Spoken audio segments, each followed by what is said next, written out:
मैं इस हुकूमत को आज खबरदार करना चाहता हूं। ये जो आप हरबे इस्तेमाल कर रहे हैं, ये जो आप जुल्म कर रहे हैं, ये जो आपने शहबाज गिल के ऊपर तशद्दुद किया, जेल में उसको डाल के, उसको नंगा करके जो उसके ऊपर आपने तशद्दुद किया, मैं आज आपको खबरदार करना चाहता हूं कि जिस तरह आपने जमील फारूकी एक सहाफी को, उसको जेल में बंद करके उसको भी नंगा किया, तशद्दुद किया, और खास तौर पे हमारे सिंध के ऑपोजिशन लीडर हलीम आदिल शेख,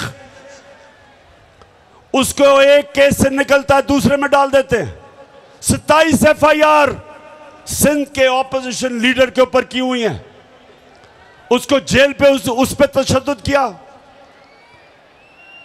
तो मैं इसके अलावा जो आपने सहाफियों से किया, मैं आज आपको वाज़े तरीके से खबरदार करना चाहता हूं कि हमारा जो इंसाफ का, जो हमारी इंसाफ की जो तहरीक है, अगर इसी तरह आप करते रहे, वो इस्लामाबाद की तरफ आएगी और आप सबको छुपने की जगह नहीं मिलेगी।